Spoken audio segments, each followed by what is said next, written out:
സുഹൃത്തുക്കളെ, ഞാൻ നിങ്ങളുടെ വൈസ്മാൻ റജി. ഒരാൾ റെഡിയായിട്ട് വീഡിയോ എടുക്കുന്ന കാണാൻ വന്ന് നിൽക്കുകയാണ്. വീഡിയോ അയാളുണ്ടോയെന്നാണ് നോക്കുന്നത്. എൻ്റെ സ്കോപ്പ് വേറെയാണ്.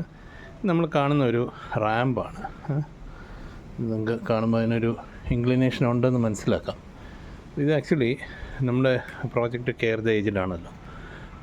കെയർ ദ ഏജ്ഡ് ഇത് പ്രായമായി കഴിയുമ്പോൾ ആളുകൾക്ക് നടന്നു പോകാനൊക്കെ സ്റ്റെപ്പ് ഇറങ്ങി പോകാനൊക്കെ പാടാണ്. അപ്പോൾ ഇതിനകത്ത് നമുക്ക് ശ്രദ്ധിക്കാവുന്ന കാര്യം എന്ന് പറഞ്ഞാൽ റാമ്പിന് സൈഡിൽ നമ്മൾ പിടിച്ചിറങ്ങാനുള്ള സൗകര്യങ്ങൾ കൊടുത്തിട്ടുണ്ട്. ഒരു ഇൻക്ലൈൻഡ് ആയിട്ടാണ് പോകുന്നത്.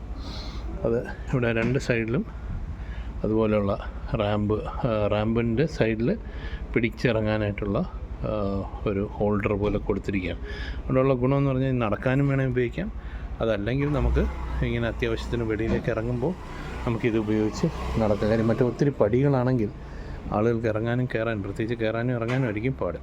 അപ്പോൾ അതിൽ നിന്നൊരു മോചനമാവും. അപ്പോൾ ഇതാണ് നമ്മുടെ പ്രോജക്റ്റിൻ്റെ പാർട്ടായിട്ട് എല്ലാവരും ഞാൻ റെക്കമെൻഡ് ചെയ്യാണ്. ഇതുപോലെയുള്ള റാംപ്സ് ഉണ്ടാക്കി കഴിഞ്ഞാൽ നല്ല രീതിയിൽ നമുക്കത് ഈവൻ വീൽ ചെയർ യൂസ് ചെയ്യാനാണെങ്കിലും അത് ഗുണകരമാണ്.